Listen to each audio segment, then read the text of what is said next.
आप देख रहे हैं श्री हरि कृपा आश्रम चैनल। संस्थापक स्वामी श्री हरि चैतन्य पुरी जी महाराज।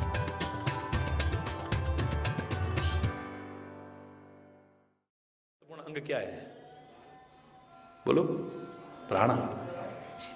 हमारे उपनिषदों में उदाहरण मिलता है कि इन अंगों में एक बार विवाद हो गया, मैं बड़ा हूं, मैं बड़ा हूं, मैं बड़ा हूं, मैं बड़ा हूं।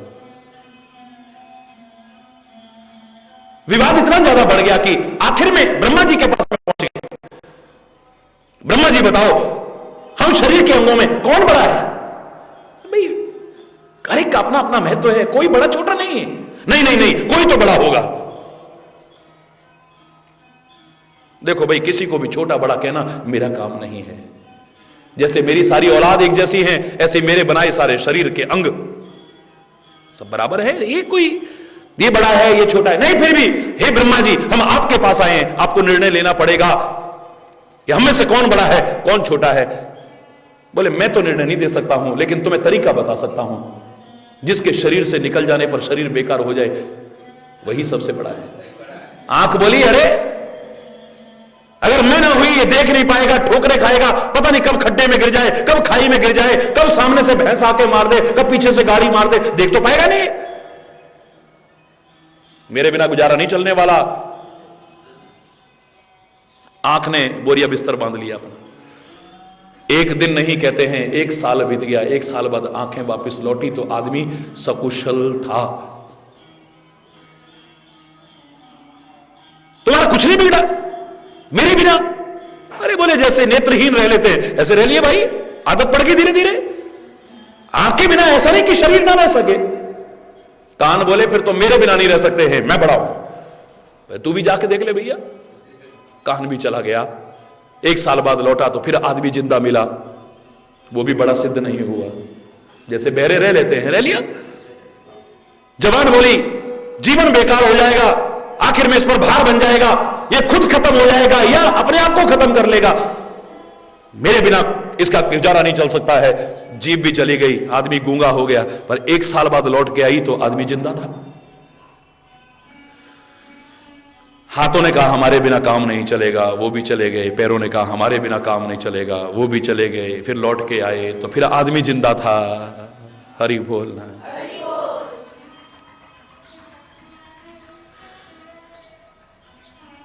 गुर्दों ने कहा कि हमारे बिना काम नहीं चल सकता है, पर पीछे से किसी और का गुर्दा ले लिया और वो भी हो गया। लेकिन फिर भी शरीर चलता रहा।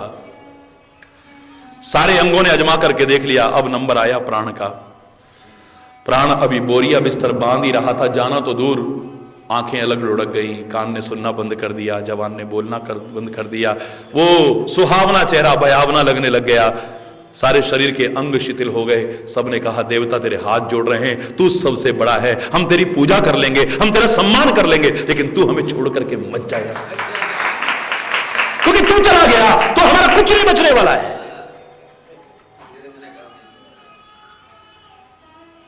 भोजन जब कराते हैं हम तो हमारे शास्त्रों ने कहा किसे कराते हो? ये प्राणों की पूजा है। ये उस समय कहा गया था हे प्राण हम तुम्हारी पूजा करेंगे, हम तुम्हारा सत्कार करेंगे। इसलिए सबसे पहले प्राणों की पूजा होती है, तब भोजन किया जाता है। और मैं कह दूं कि प्राणों की रक्षा के लिए ही भोजन किया जाता है, तो कोई अतिशयोक्ति नहीं है। आदमी कब चाहता है भोजन? अब तो मेरे प्राण निकल रहे, कुछ दो खाने को। अब तो मेरे प्राण निकल रहे, अरे मेरे को पीने को कुछ दो। प्राण बचाने के लिए खिला रहे हो। हरि बोल। प्राण बचाने के लिए तुम सब कुछ लुटाने को तैयार हो जाते हो। हरि बोलना। इसलिए हमारे यहां रामायण में भी बड़े सुंदर शब्दों पंच कमल कर जेवन लागे। पहले पंच कमल करते थे, तब भोजन करते थे। जो हमारे उपनिषदों ने कहा था प्राणाय स्वाहा, अपानाय स्वाहा, व्यानाय स्वाहा, उदानाय स्वाहा, समानाय स्वाहा। ये पंच प्राण है हमारे शरीर में। इन पांचों प्राणों की उपासना है। हरि बोलना। जैसे शरीर को प्राण प्रिय है, इनके बिना गुजारा नहीं है। जिसका जीवन ऐसा बन चुका है, अगर तू न रहे तो उसका जीवन ही न चले, तेरे बिना गुजारा ही ना हो, उसके हृदय में जरूर निवास करिए। हर चीज के बिना गुजारा हो जाए, लेकिन तेरे बिना नहीं। जे नहीं राम तुम प्राण पियारे, तिनके मन शुभ सदन तुम्हारे, तिनके मन शुभ सदन तुम्हारे। जैसे प्राणों के बिना गुजारा ना हो, तेरे बिना गुजारा ना हो। प्राण निकलने लगे तो आदमी तड़फता है, ऐसे अगर तू एक क्षण को भी, तू या तेरी स्मृति भी दूर हो तो जीव तड़फता है। एक व्याकुलता होती है, एक छटपटाहट होती है, अपने आप को बेकार समझने लगता है। या ये कह दूं कि मौका लगे तेरे ऊपर अगर प्राण भी न्यौछावर करने पड़े तो पीछे न हटे, तो ये भी एक सुंदर भाव उभर करके आता है। सौभाग्य मानता है उसे। इतिहास भरा पड़ा है इन चीजों से, जिन्होंने धर्म के लिए, परमात्मा के लिए, राष्ट्र के लिए, संस्कृति के लिए अपने प्राणों तक को भी कुछ नहीं समझा है।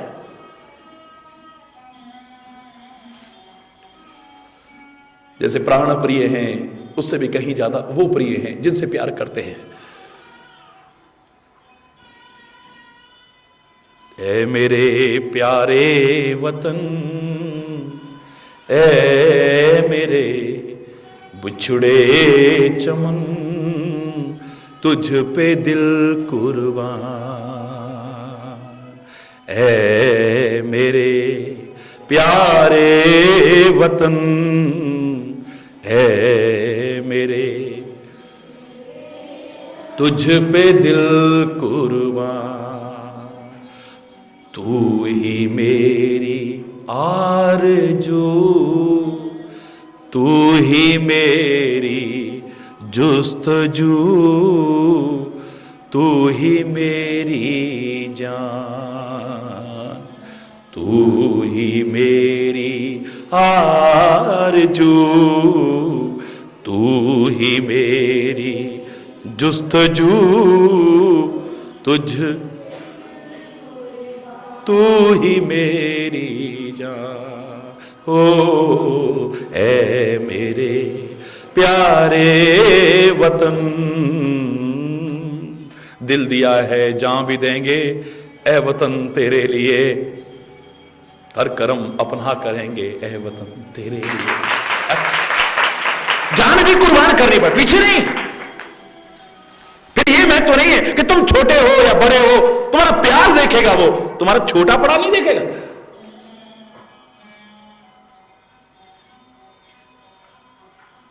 राजा कौन बड़ो रावण ते, पर गर्व ही गर्व करे, रंकब कौन सुदामा होते, हरि आप समान करे। हरि बोलना। फिर ये मैं तो नहीं कि तुम सुंदर हो, तुम्हारा रूप भी नहीं देखेगा वो, तुम्हारा प्यार देखेगा। अधिक स्वरूप कौन सीता ते, जन्म वियोग भरे, और अधिक कुरूप कौन कुब जाते, हरिपति पाई तरे। हरि बोलना। क्योंकि वो तो जिसे अपना बना ले दुनिया का, वही तो सुंदर है, वही तो सुबग है, वही तो सयाना है, बाकी तो सब हरि। जहां पर दीनानाथ ढरे, सोई स्वरूप बड़ो सुंदर सोई, जा पर कृपा करे। हरि बोलना। ये नहीं देखेगा तुम्हारी सामर्थ्य कितनी है, तुम्हारी शक्ति कितनी है, तुम्हारा रूप कैसा है, तुम्हारा पद कैसा है, तुम्हारी जाति कैसी है, तुम्हारी पाती कैसी है, तुम्हारा कुल कैसा, कुछ नहीं देखेगा। होगा तू राक्षस कुल में पैदा, लेकिन ए प्रहलाद, अगर तू मुझसे प्यार करता है, मुझे प्राणों से भी प्रिय है, तो मुझे अगर प्राणों से ज्यादा प्रिय मानता है, तो तेरे प्राण की रक्षा का उत्तरदायित्व तो मेरा बन जाता है। इन प्राणों की रक्षा तू पता नहीं कर पाता या ना कर पाता। हम क्यों कहते हैं तन मन धन सब है तेरा? क्योंकि लाख कोशिश करके भी क्या हम इन्हें ठीक रख पाए हैं? न तन को ठीक रख पाए हैं, बुरा मत मानना, न मन को ठीक रख पाए हैं, न धन को भी ठीक से रख पाए हैं। हरि बोलना।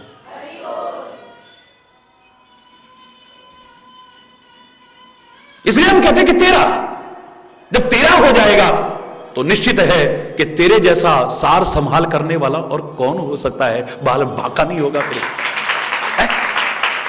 जब तेरा कर दिया है, बोलो मेरा मन बड़ा दुखी है महाराज जी, कोई उपाय बताओ। मैंने कहा मेरा कहता है जब तक तभी तक दुखी है, जिस दिन तूने तेरा कर दिया दुखी रहेगा ही नहीं। दावे से कह रहा, मेरा मन बड़ा बेचैन है, तब तक है जब तक मेरा है। मेरा मन नहीं लगता है, कोई उपाय बताओ। जब तक मेरा है तभी तक, जिस दिन तूने तेरा कर दिया ये मन न लगे।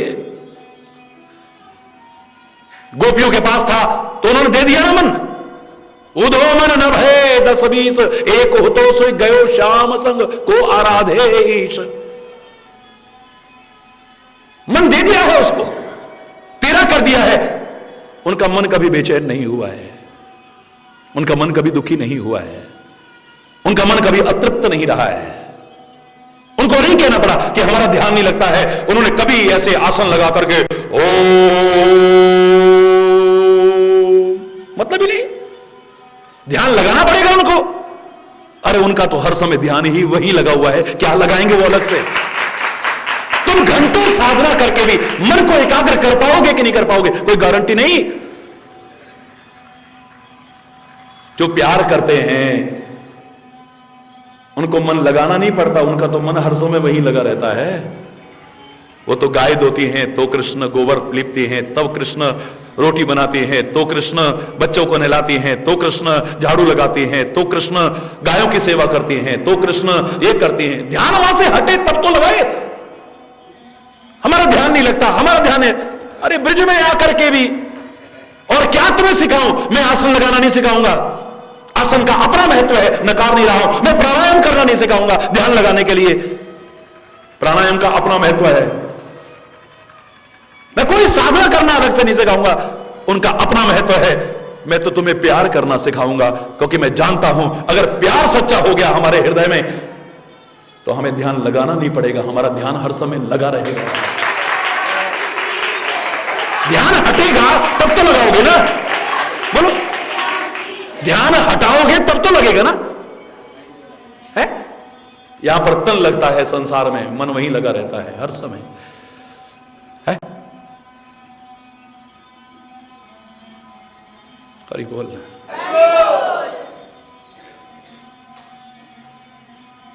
प्राण की भी परवाह न हो, जिसे राम के लिए, राम के काम के लिए, राम की सेवा के लिए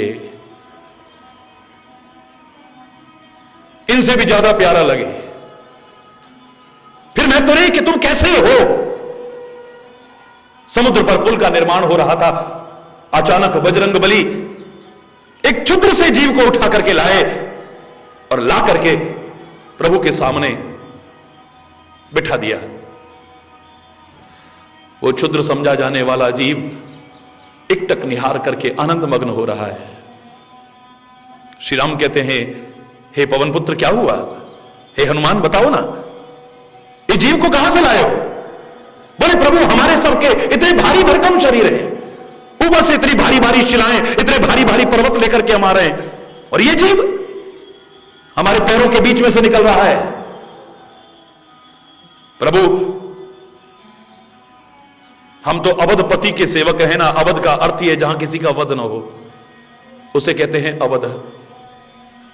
हे अवधवासी, हे घटघटवासी, धर्म का कार्य हो रहा है और ऐसे में किसी जीव की हिंसा हो जाए हमसे बर्दाश्त नहीं होगी, किसी का वध हो जाए अनजाने में भी हमसे बर्दाश्त नहीं होगा। ये हमारे पैरों के बीच से निकलती है, ये गिलहरी। प्रभु कहते हैं गिलहरी तुम देखती हो इनके भारी भरकम शरीर? प्रभु को एकटक निहारते हुए सिर हिलाती है, हां प्रभु, इनके हाथ में भारी भारी पर्वत और शिलाएं हैं, देख रही हो? बोले हां स्वामी। फिर भी तुम इनके पैरों के बीच से निकलती हो, आखिर तुम ऐसा क्यों करती हो? मर जाओगी तुम। किसी जीव की हत्या के कार्य में ना माना। तुम्हें ऐसा नहीं करना चाहिए, तुम ऐसा क्यों कर रही हो? आंखों में आंसू भर के गिलहरी कहती है, स्वामी मैं यहां से निकल रही थी, बड़ी उत्साह, बड़ी लगन, बड़ी श्रद्धा, बड़े प्यार से इनको सेवा करते देखा मैंने। मेरे मन में भी आया कि काश मैं भी सेवा कर पाती। एक धर्म का कार्य होने वाला है, काश उसमें मैं भी सहभागी बन पाती। अधर्म के विनाश का एक महान कृत्य होने वाला है, काश मेरा भी एक छोटा सा योगदान उसमें हो जाता। लेकिन जब अपने आप को देखा तो लगा कि मैं इस लायक ही कहां हूं। ये बड़े बड़े पर्वत और शिला ला रहे हैं, मैं तो एक कंकड़ भी उठाने लायक नहीं हूं। मेरे अंदर वो शक्ति सामर्थ्य कहां है? मन में जरूर था कि काश मैं भी कर पाती सेवा, काश मैं भी सेवा कर पाती।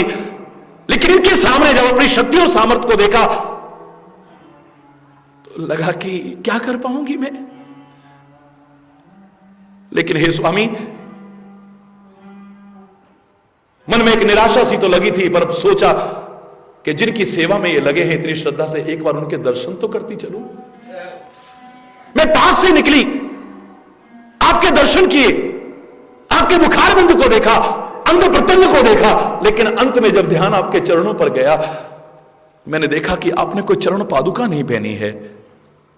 धन्य है ये वानर, धन्य है ये रीछ, धन्य है ये सारे के सारे सेवक, इतनी श्रद्धा उत्साह से सेवा कर रहे हैं, इतने प्यार से सेवा कर रहे हैं।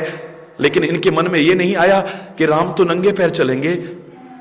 ये जो पर्वत और शिलाएं रख रहे हैं, जो पत्थर रख रहे हैं इस पुल में, उनके नुकीले हिस्से भी तो उभरे हुए हैं। इनके पैर में अगर कोई चुभ गया तो? आपके चरणों की कोमलता ने मेरे मन की हीन भावना को दूर कर दिया। मैं बड़े बड़े पत्थर तो नहीं ला सकती हूं, बड़ी बड़ी शिलाएं तो नहीं ला सकती हूं, बड़ी बड़ी चट्टानें तो नहीं ला सकती हूं, लेकिन आपकी प्रेरणा से ही, आपकी कृपा से जो मेरे मन में भाव आया, मैं समुद्र के पानी में अपने शरीर को भिगोने लगी। भिगो करके किनारे पर आई, रेत में लोटने लगी। मेरे तन पर बहुत सारी रेत लग गई। मैंने चोंच में भी थोड़ी सी रेत उठाई, आकर के वहां पहुंची, जो नुकीला हिस्सा उभरा था उस पर मैंने शरीर को ऐसे झाड़ा। एक हिस्सा दब गया, एक नुकीला, कम से कम इसके द्वारा मेरे स्वामी के चरणों में कष्ट तो नहीं पहुंचेगा, मेरे स्वामी के चरणों से रक्त प्रवाह तो नहीं होगा। बड़ा सुकून मिला, मेरा उत्साह बढ़ा। अब तो मैं और तेजी से चलने लगी, बार बार गीला करती शरीर को, रेत को अपने शरीर पर लपेटती, अपनी चोंच में लेती, आकर के झाड़ती। देखते देखते देखते देखते कितनी दूर तक काफी सारे नुकीले उभरे हुए से दबा दिए मैंने, प्रभु आपकी कृपा से। मैं जानती थी सारे तो नहीं कर पाऊंगी, जितने कर सकी, और आपकी सेवा, आपकी दी शक्ति सामर्थ्य से जितनी कर रही हूं वो करते करते अगर मेरे प्राण भी चले जाएं तो मुझे कोई परवाह नहीं है। मेरे राम की आंखों में आंसू आ गए। राम हनुमान की सेवा से प्रसन्न है, अंगद की सेवा से प्रसन्न है, जामवंत की सेवा से प्रसन्न है, वानरों की सेवा से प्रसन्न है, पर इस गिलहरी की सेवा से जितने प्रसन्न हुए शायद उनकी सेवा से भी प्रसन्न रहे। वो ये नहीं देखेंगे तुम सेवा क्या कर रहे हो और कितनी कर रहे हो, लेकिन किस भावना को लेकर कर रहे हो, उससे जरूर प्रभावित अवश्य हो। भगवान की आंखों में आंसू आ गए, बड़े प्यार से आगे बढ़े स्वामी, उठाया उसे, लाकर के अपनी गोदी में बिठाया, एक हाथ पर रख करके कहते हैं ऐसे ऐसे उस पर हाथ फेराने लगे प्यार से। इतिहासकार कहते हैं कि पहले गिलहरी के शरीर पर रेखाएं नहीं थी, ये जो शरीर पर रेखाएं दिखाई देती हैं ये मेरे प्रभु के कृपा के द्वारा फेरे गए हाथ का स्पर्श दिखाई देता है, कुछ और नहीं है। अरे बोलना है, और जोर से बोलना है। जी नहीं राम तुम प्राण प्यारे, जी नहीं राम तुम प्राण प्यारे, तिनके मन शुभ सदन तुम्हारे, तिनके मन शुभ सदन, जिन्हें आप प्राणों के समान प्रिय हैं, जो आपको प्राणों से भी ज्यादा प्यार करते हैं, इन प्राणों को भी आपके प्यार के सामने कुछ नहीं समझते हैं। ए परमात्मा, उनका मन बहुत शुभ निवास है, कभी उसको छोड़ करके जाने की कोशिश मत करना। श्री राम जनहितकारी इन वचनों को सुन करके, लोक हितकारी इन वचनों को, सर्वहितकारी वचनों को सुन करके, लोगों को प्रेरणादायक इन वचनों को सुन करके संकोच करते हुए एक बार यूं देखते हैं कि काश एक निवास और पता चले, जिससे मेरे भक्त ये सोचें ऐसा तो नहीं बन पाए, कम से कम ऐसा ही बन जाए। त्रिकालज्ञ सर्वज्ञ वो मुनि वाल्मीकि भी समझ गए प्रभु के इशारे को, भावुक हो रहे हैं, वर्णन करने की सामर्थ्य से नहीं हो रही है, वाणी अवृत हो रही है। और कहा भी है, मम गुण गावत पुलक शरीरा, गदगद गिरा नयन बह नीरा।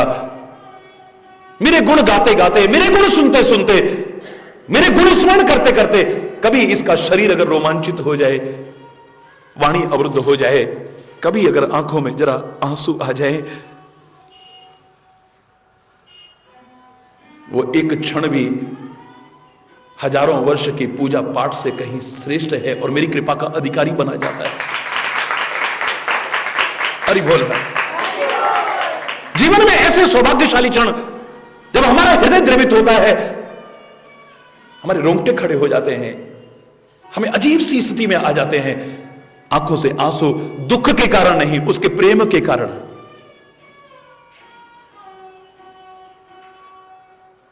वो कृपा कैसे बरसाएंगे? किसी ने पूछा था मेरे से, मैंने कहा वो तो कृपा बरसाने को तैयार है।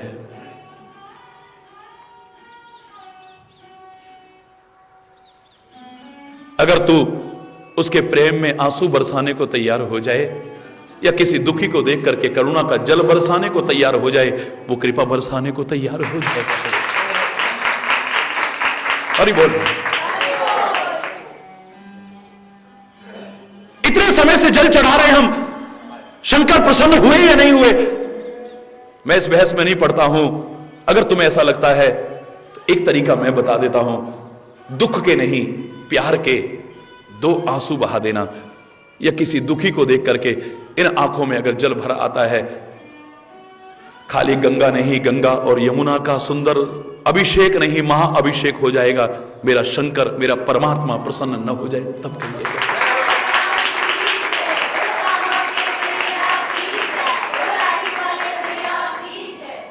हरि बोल। अजीब सी स्थिति है, लेकिन फिर भी मुनि इशारा समझे हैं, अगला निवास बता रहे हैं। इसमें ज्यादा नहीं बोल पाए हैं, गागर में सागर भर दिया है, एक दोहे में ही पूरा निवास बता दिया है, और जगह काफी काफी बताया है। स्वामी सखा, बोलो, पितु मातु गुरु, जिनके सब तुम तात,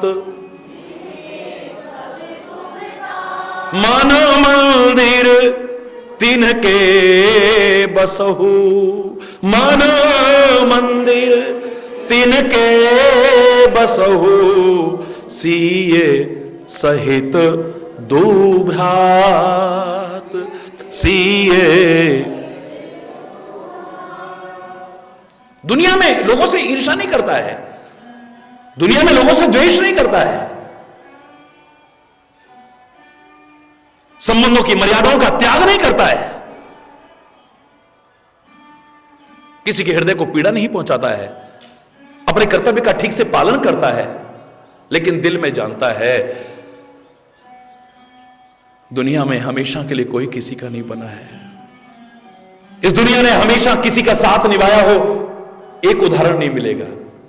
किसी ने भी किसी का भी हमेशा साथ निभाया हो, एक उदाहरण नहीं मिलेगा, और उसने कभी साथ छोड़ा हो, एक उदाहरण नहीं मिलेगा।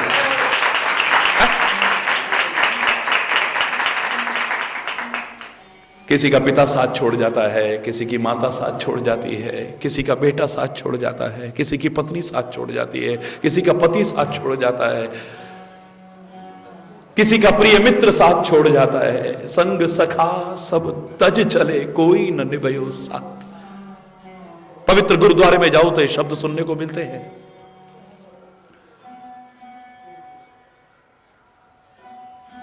कह नानक भज हरि मना, हरि बोल। संग सखा सब तज चले, किसी ने हमेशा साथ नहीं निभाया। धन को अपना समझा, वो पता नहीं कब साथ छोड़ जाए, कोई पता नहीं। चलो बाहर के संबंधों की तो बात छोड़ो, इस शरीर को अपना समझ करके कितना सजाया, अपना शरीर ही अपना नहीं बन पाया, कब साथ छोड़ जाएगा कोई पता नहीं। आंखों में इतना काजल लगाया, पर आंख की रोशनी कब चली गई पता ही नहीं चला। कानों में खूब इत्र गुलेल फुलेल लगाया, पता नहीं कब साथ छोड़ गए। इन हाथ पैरों की इतनी मालिश की, इनको पुष्ट करने के लिए इतना कुछ खिलाया पिलाया, लेकिन ये सब साथ छोड़ जाते हैं। हरि बोल। इतना दर्द सहा जिन दांतों का, रात रात को अपनी नींद हराम की जिन दांतों की वजह से ये बच जाएं, जैसे तैसे इनको निकालना ना पड़े, वो भी एक दिन साथ छोड़ जाते हैं। हरि बोल। रहेंगे हमेशा? ये मुंह का पिंजरा कब खाली करके उड़ जाएंगे कोई पता नहीं है। कोई एक उदाहरण तो देख के बता दो ना, इस जवानी पर कितना मान किया हमने, पता ही नहीं चला कब चलेगी और कब बुढ़ापा आ गया। हरि बोल। जिस पर हमने मान किया, किसी ने हमेशा साथ नहीं निभाया हमारा, किसी ने भी। क्योंकि दुनिया में कोई हमेशा साथ निभाएगा किसी का कोई गारंटी नहीं है, लेकिन उसका साथ जिसने पकड़ लिया है वो कभी साथ छोड़ेगा, एक उदाहरण नहीं मिलेगा कभी आपको।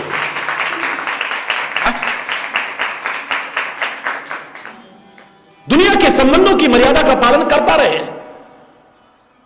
इस शरीर से जितनी सेवा हो जाए दुनिया की करता रहे, जो तुम्हारी ड्यूटियां हैं उनको पूरा करते रहो, जो बच्चों के प्रति है, परिवार के प्रति करो, लेकिन हरि बोल। अंतहु तो ही तजे ये पामर, क्यों ना तजे अब ही ते। मन पछतई हैं अब सर बीते, मन पछतई हैं अब सर बीते। हरि बोल।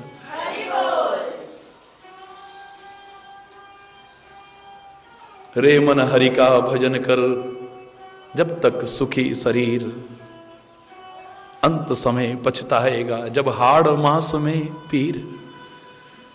मैं कर सब नर छोड़ते, जीते जी तू छोड़, जग से नाता तोड़कर अब हरि से नाता छोड़। फिर जग से भी नाता बड़ा सुंदर बन जाएगा, घबराना मत। जग से नाता तोड़ने का तात्पर्य अब सारे रिश्ते नाते छोड़ के सब बाबा जी, बिल्कुल नहीं। अब तो और सुंदर संबंध बनेगा दुनिया से। अब स्वार्थ में संबंध नहीं, कर्तव्य का बोध कराने वाला संबंध, अपनी ड्यूटी पूरी करनी है बस, उसमें चूक नहीं करनी है। कोई क्या कर रहा है मुझे ये नहीं देखना, मेरी क्या ड्यूटी है मुझे वो करनी है बस। फिर मुझे दुख भी नहीं होगा, मेरे बच्चे मेरा कहना नहीं मानते, बस मेरी ड्यूटी बनती थी मुझे करनी है, मुझे अपनी ड्यूटी देखनी है, दूसरे की ड्यूटी का बोध नहीं कराना है। हरि बोल, जोर से बोलो ना। फिर तो इतना सुंदर संबंध बनेगा, उससे संबंध जोड़ करके, जग से संबंध तोड़ करके, अब तो जग से भी संबंध। आप ये मत सोचना कि महाराज जी ये सिखाएं किसी को, या अब तुम सबसे ऐसा करो और वैसा करो और वैसा करो, मतलब ही नहीं है।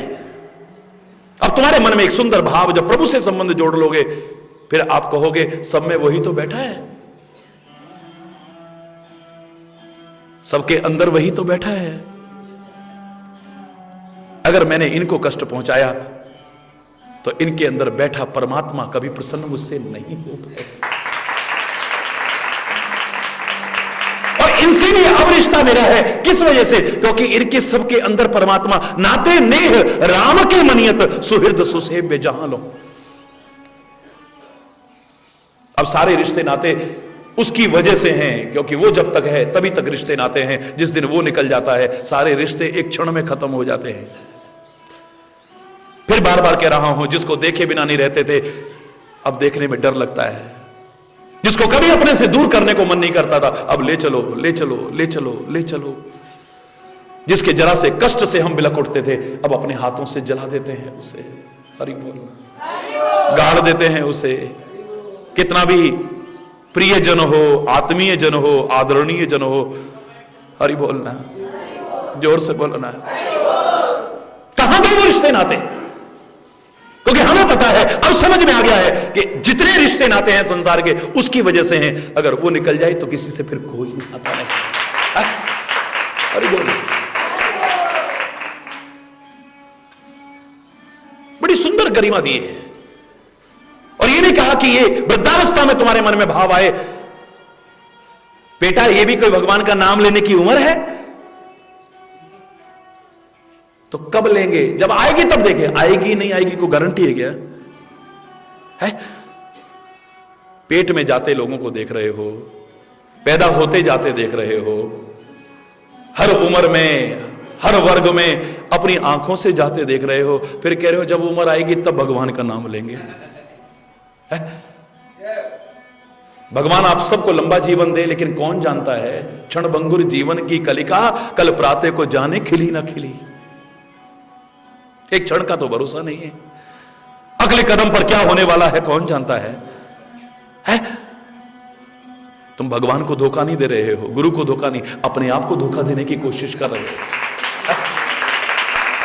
ये कोई उम्र है? एक श्लोक में बताया है कि कोई उम्र ऐसी नहीं है जो भगवान के नाम के बिना निकले। उस परमात्मा से जो संबंध बनाए जा रहे हैं वो संबंध की गरिमा बता रही है। त्वमेव माता, बोलो। क्योंकि सबसे पहला संबंध मां से बनता है, उसके गर्भ में है। तो हमारे तो महापुरुष कहते हैं गर्भ से ही भगवान का नाम लेना शुरू करो ना।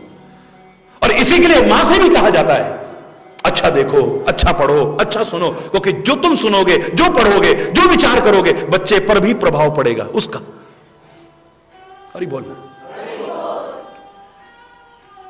और इसके प्रमाण हैं, आज वैज्ञानिक भी इसको पुष्टि दे रहे हैं। और हमारे शास्त्रों में तो अभिमन्यु वगैरह के प्रमाण हैं सामने, प्रहलाद वगैरह के प्रमाण हैं सामने कि गर्भ से ही जिन्होंने भगवान की भक्ति शुरू की। सुखदेव का प्रमाण है हमारे सामने, जो बाहर ही नहीं आना चाहता है, गर्भ से बाहर ही नहीं आना चाहता है। कितनी उम्र हो चुकी है, गर्भ के अंदर ही रह रहा है। बाहर आऊंगा तो पता नहीं क्या होगा, बाहर आऊंगा तो पता नहीं क्या होगा। यहां अच्छा है, अंदर तो सोहंग सोहंग करता था, बाहर आते ही क्वांग क्वांग यानी कोहंग, संस्कृत में कोहंग का अपभ्रंश है क्वांग क्वांग यानी मैं कौन हूं, कहां आ गया हूं। अब इसको सारा बोध ही खत्म हो गया जो गर्भ में था। गर्भ में सारा बोध था। हमारे महापुरुष कहते हैं अंदर ये सोहंग सोहंग करता था, अंदर ये प्रार्थना करता था, ऐ परमात्मा मुझे इस नरक से निकालो तो मैं बाहर तुम्हारा भजन करूंगा। लेकिन बाहर आते ही ऐसा प्रभाव पड़ा कि भूल गया कि मैं कौन हूं। बच्चे की जो रोने की ध्वनि है संस्कृत का अपभ्रंश है क्वांग क्वांग क्वांग क्वांग क्वांग को अहम यानी मैं कौन हूं, मैं कहां आ गया हूं, मुझे क्या करना है, भूल गया सारा। हरि बोलना, जोर से बोलो ना।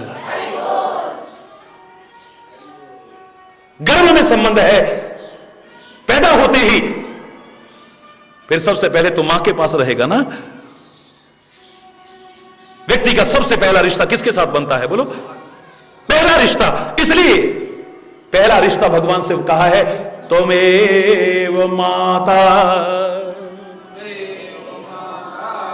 यानी गर्भावस्था से लेकर के और जन्म की उस अवस्था तक जब तक मां के आश्रित रहते हैं पहला संबंध उससे बनता है। इसलिए हम तेरे से मां का संबंध पहला बना रहे हैं। मां किसी ममता प्यार करुणा तेरे से मिलती ही है, एक अलग विषय है। यहां पर अंतर्भाव यह भी तो हो सकता है कि यह मत कहो कि जब उम्र आएगी मां से संबंध जब बनता है, उस संबंध को बनाने का तात्पर्य यह है कि उसी समय से परमात्मा के सुमिरन की स्थिति में आने की कोशिश करो। त्वमेव माता, ये श्लोक बड़ा सुंदर प्रयोग है, बहुत सुंदर प्रयोग है। थोड़ा ध्यान से अगर देखोगे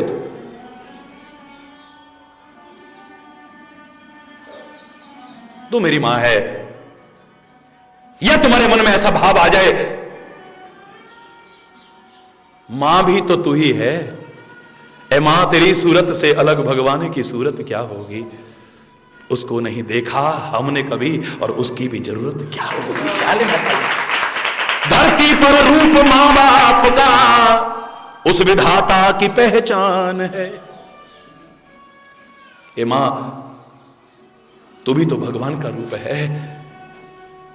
मां को भगवान मान ले या भगवान को मां मान ले, दोनों में बड़ा सुंदर भाव आएगा। अगर विस्तृत व्याख्या करूं तो हरि बोलना, जोर से बोलो ना, सच्चे अर्थों में जिसे मां कहा जा सके, सच्चे अर्थों में मां का स्थान कितना ऊंचा बताया है। भगवान से बढ़ के कह दो तो कोई पाप नहीं चढ़ेगा तुम्हें, कोई अपराध नहीं हो जाएगा, कोई अतिशयोक्ति नहीं, बशर्ते की मां हो। जिन शास्त्रों ने, मनीषियों ने मां की महिमा को गाया है, उन्होंने यह भी कहा है माता शत्रु पिता वैरी ये न बालो न पाठिता। वो माता पिता कहलाने लायक नहीं है जो अपने बच्चों को अच्छे संस्कार न दे सके। वो माता पिता कहलाने लायक नहीं जिसे मां कहा जा सके।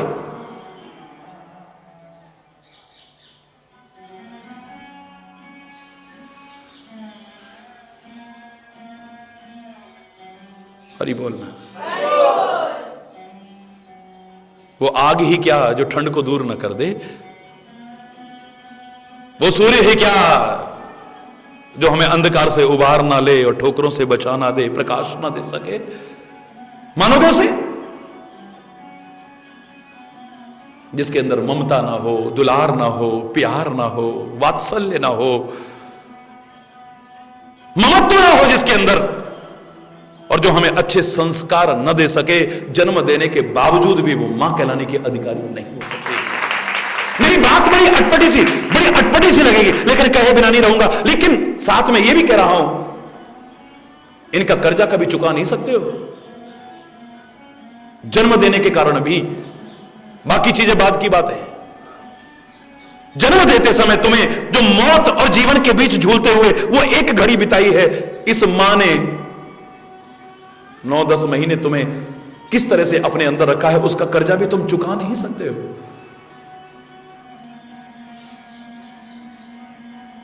लाख जन्म लेकर के भी नहीं चुका सकते हो। जीवन और मौत, कितनी माताएं जन्म देते देते मर जाती हैं बच्चों को। वो जो पीड़ा सही है उसने, वो जो तपस्या की है उसने, वो जो साधना की है उसने, जो कष्ट सहा है, उस एक घड़ी का भी लाख जन्म लेकर के उसका कर्जा चुका नहीं सकते हो।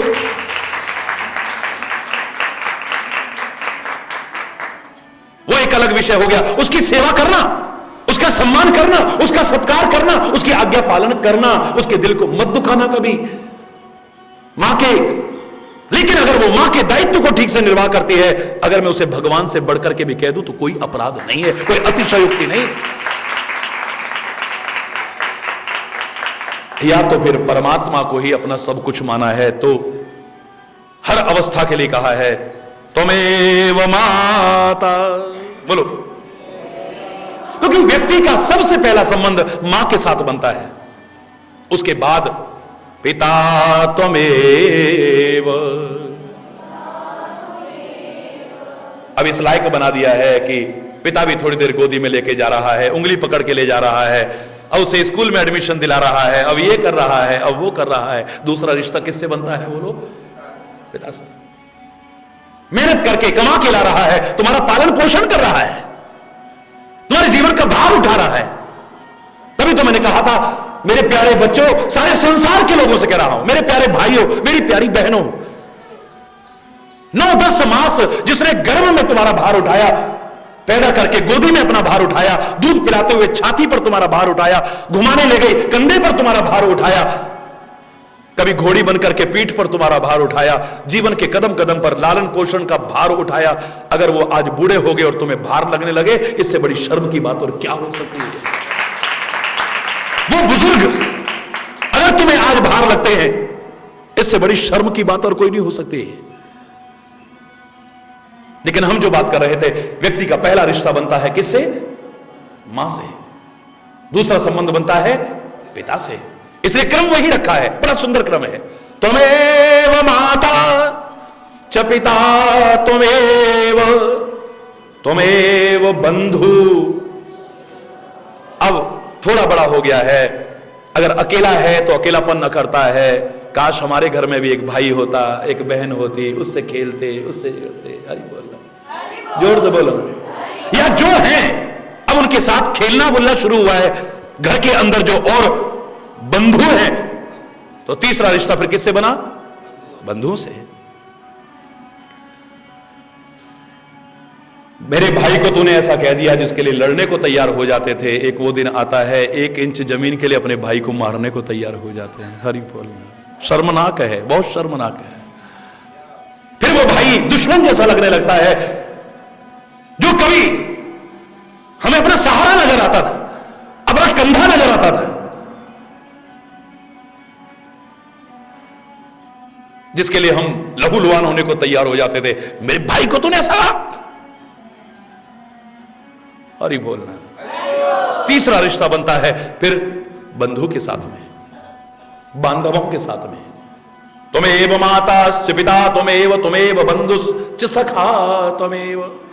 अब घर से पैर निकले हैं तो अब सर्कल बढ़ने लगा है। दूसरा, अब मित्रों की तलाश होने लगी है। हरि बोलना। फ्रेंड्स की तलाश होने लगी है।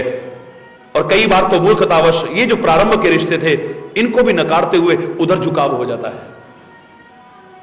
कई बार ऐसा कुछ भी कर बैठते हैं, हम ये भी नहीं सोचते कि हमारे माता पिता का नाम बदनाम होगा। अगर कुछ हमने ऐसा किया तो हम अपने पथ से विचलित हो जाएंगे, अगर हम ऐसा। लेकिन फिर भी अब मित्रों का दायरा, अब कोई ऐसा चाहिए जो हमारा हमराज हो, जिससे हम अपने दिल की बात कर सके, जिसके साथ हम घूमने फिरने जा सके। हरि बोलना। स्कूल में जा रहे हैं, कॉलेज में जा रहे हैं, अब दायरा उधर का बढ़ गया है। दोनों रूप हैं, अच्छे रूप भी हैं, बुरे भी हैं। आप अच्छा ले लेना बस। और अगर दुनिया में कहीं अच्छा नजर नहीं आ रहा, तो मैं कह रहा हूं इन सारे रिश्तों को परमात्मा पर ही आरोपित करना, सदगुरु पर ही आरोपित करना। त्वमेव माताश्च पिता त्वमेव। पहला रिश्ता बनता है मां के साथ, फिर पिता के साथ, फिर बंधु बांधवों के साथ, और फिर बाहर निकलता है तो मित्रों के साथ शुरू होता है। सखा त्वमेव विद्या। फिर अगला रिश्ता बनता है विद्या के साथ। थोड़ी थोड़ी समझ आने लग गई है, अब लगता है कि ये कोई काम नहीं आएंगे इनमें से, अगर हम कुछ बन जाएंगे तो वही काम आएगा। इसलिए मन हर तरफ से हटा के अब पढ़ना चाहिए। हरि बोलना, जोर से बोलो ना। हमारे पास विद्या धन होगा, बाकी धन ना भी हुआ तो हम कुछ लायक बन जाएंगे। ये मित्रों का साथ कितने दिन काम आएगा? वहां घूम लिए, वहां घूम लिए, वहां बैठे बातें कर लिए, आखिर में काम आएगी तो अपनी योग्यता काम आएगी, हमारी विद्या काम आएगी, हमारे सद्गुण काम आएंगे। हरि बोलना। अब ध्यान वहां से हटेगा अगर समझदार बन गया तो। और इधर तो समझदारों की बात हो सकती है, मूर्खों की तो बात हो ही नहीं सकती है। त्वमेव माताश्च पिता त्वमेव बंधुश्च सखा त्वमेव विद्या। अविद्या, और उसके बाद विद्या भी मिल गई तो अब योग्यता आ गई है, सद्गुण आ गए हैं, इस लायक बन गया है कि अब कमा सके कुछ। तो कमाई में ये नहीं कहा कि धन हो तुम द्रविणम, कमाओ खूब, लेकिन उस धन का रूप कैसा हो? तिजोरियों में ठूसने वाला ना हो, द्रविणम यानी द्रवित तो होने वाला, जिसमें लिक्विडिटी हो, इधर आए भी तो उधर जाए भी, बर्बाद ना हो, अच्छे काम में लगता रहे। क्योंकि धन की 3 गति बताई, धन की 3 गति बताई है, दानाय, भोगाय और नाशाय। उत्तम गति दानाय यानी परोपकार में लगाई है। किसी गरीब की कन्या का विवाह हो रहा है, सहयोग दिया है। कोई बच्चा पढ़ने में सामर्थ्य नहीं रखता है, घर की आर्थिक अभाव के कारण उसका सहयोग करा है। भगवान ने हमें सामर्थ्य दी है और कोई नंगा दिखा उसे वस्त्र लेके दिए हैं। दान का तात्पर्य नहीं कि खाली गुरु महाराज के पास दे दिया या भगवान को दे दिया, वो तो दाता हैं। कोई भी आप सेवा करो, ये अलग विषय है, उसमें भी अपने सौभाग्य समझ करके उन पर एहसान थोपते हुए नहीं। वो दाता हैं। वहां तो झोली फैलाओ तो तुम्हें क्या नहीं मिल सकता है। तुम्हारी झोली छोटी पड़ सकती है, लेकिन उनके दरबार में कोई कमी नहीं है। संत का दरबार, गुरु का दरबार, परमात्मा का दरबार, ये दाता का दरबार है। कोई भिखारी का, आज के तथाकथित संत गुरु भिखारी बन गए, एक अलग बात हो सकती है, वरना ये भिखारी नहीं है। हरि बोलना। महाराज दशरथ के बड़े दरबार में विश्वामित्र ने वो जवाब दिया है जो एक संत को देना चाहिए। सम्मान का पात्र बना है अपनी योग्यता के कारण, राज ऋषि से ब्रह्म ऋषि के पद पर पहुंचा है अपनी तपस्या के कारण, अपनी साधना के कारण, अपनी दिव्यताओं के कारण।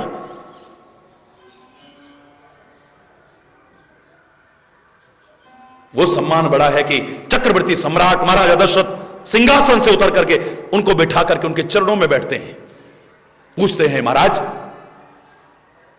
आपके आगमन का हेतु क्या है, ये बताइए ना।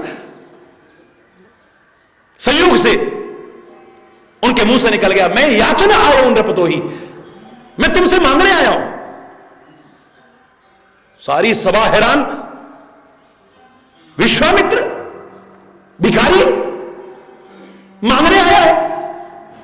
अरे जिसने नए सृष्टि की कल्पना नहीं बना करके दिखा दी, देवता तक जिसके सामने नतमस्तक हो गए हो,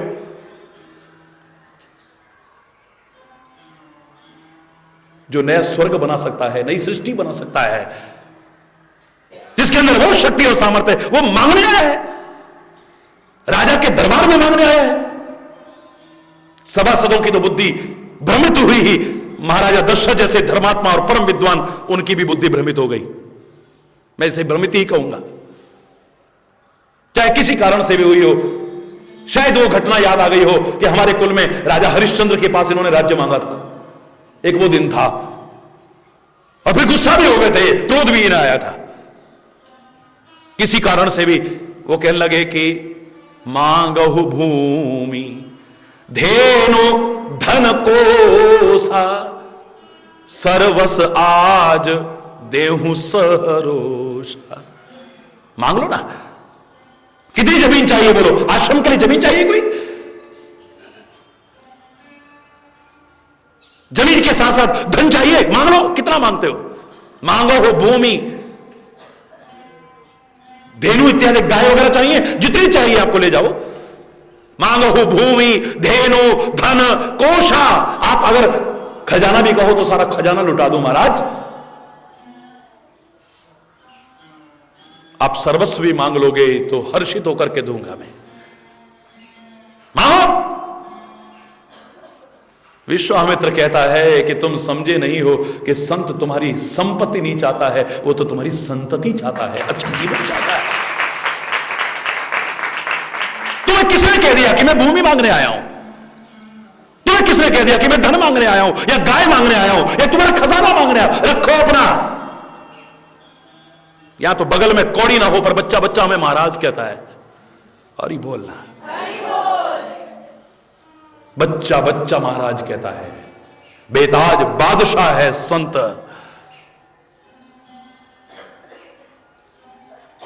ये तुमने क्या कह दिया?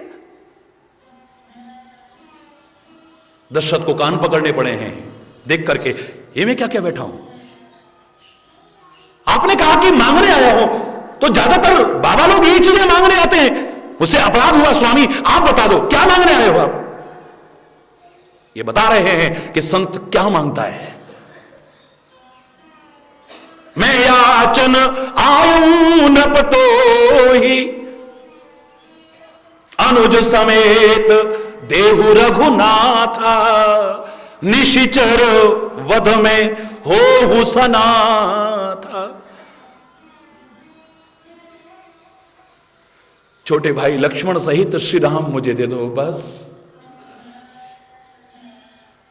राक्षस सताते हैं, मुझे यज्ञ भी नहीं करने देते हैं, चैन से भजन पूजा भी नहीं करने देते हैं। उन राक्षसों का वध हो जाएगा और मैं सनाथ हो जाऊंगा। जो कहता था सर्वस्व आज देव सहरोसा, इससे बड़ी शर्मिंदगी की बात क्या हो सकती है। महाराजा दशरथ अपनी बात से मुकर गए हैं। बुरा लगे तो लगे, मैं कहूंगा जरूर। सहर्ष तुम्हें दूंगा, कुछ भी मांग लो तुम। ना बाबा ना, चौथे बन पायो चतुचारी, विप्र कयो नहीं वचन विचारी। ब्राह्मण देता सोच के बोलो। क्षत्रिय नहीं कहा है यहां पर, विप्र।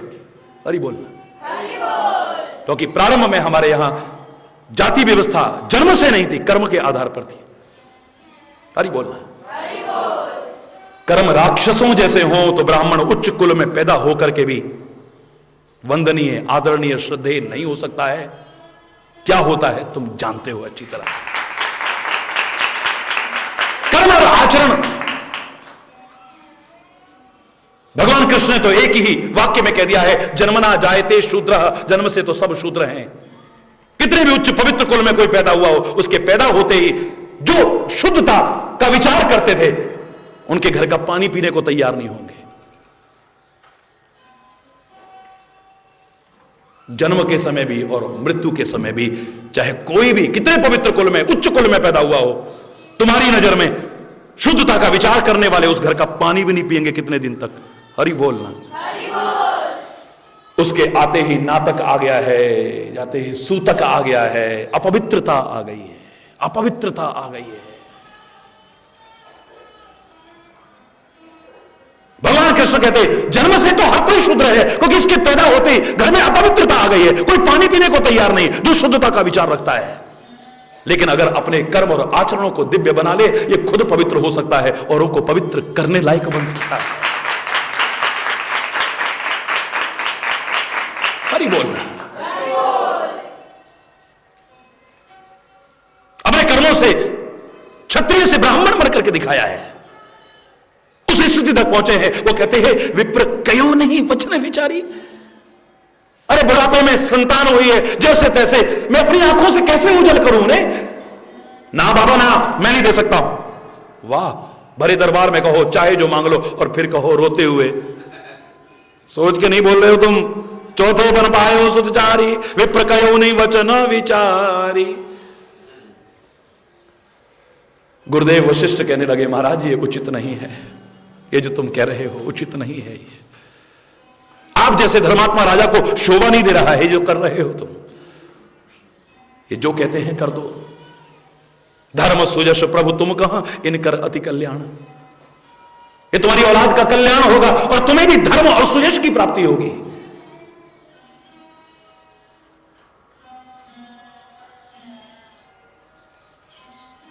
फिर भी समझ में नहीं आया है। कहते हैं कि फिर चाहो लक्ष्मण को ले जाओ,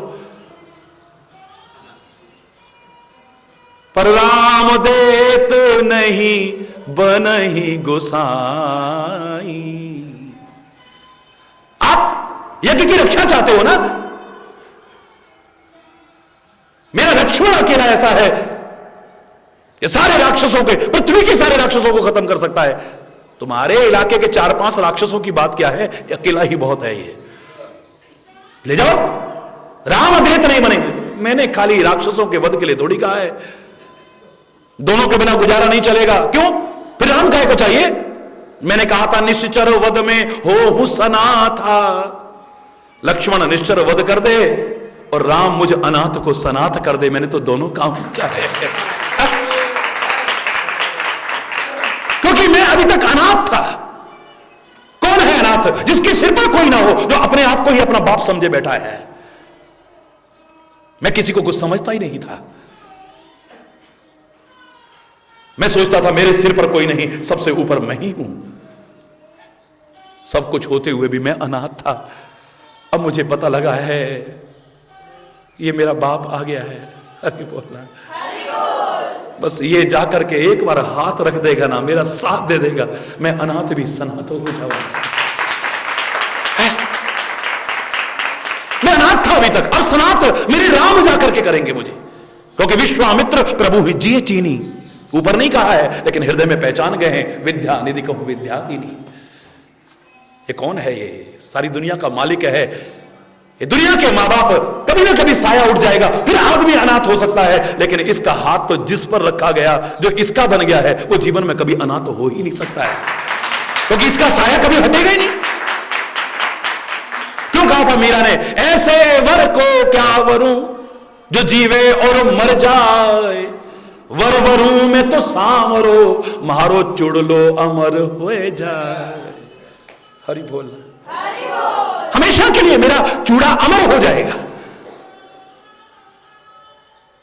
कभी अनाथ नहीं, फिर सदा सुहागन रहूंगे, दुर्भागन नहीं बनूंगी कभी फिर। हरि बोल।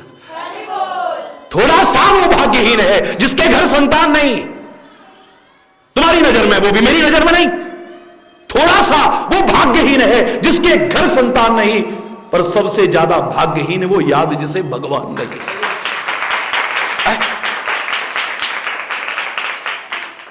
हरि बोलना। किसने कहा है मैं तुम्हारा धन चाहता हूं, जमीन चाहता हूं, गाय चाहता हूं, संपत्ति नहीं, संतति चाहिए। अपनी औलादें दे दो, इनके अंदर वो संस्कार भर दें, ये इस लायक बन सकें कि अपना भी और तुम्हारा भी, अपने कुल का भी और अपने वतन का भी नाम रोशन कर सकें। और कुछ नहीं चाहिए। संत महापुरुष तुम्हारी संपत्ति नहीं, तुम्हारी संतति चाहते हैं, तुम्हें चाहते हैं, तुम्हारा अच्छा जीवन चाहते हैं, तुम्हारा अच्छा आचरण चाहते हैं। हरि बोलना, जोर से बोलना। तो द्रविण का तात्पर्य धन नहीं,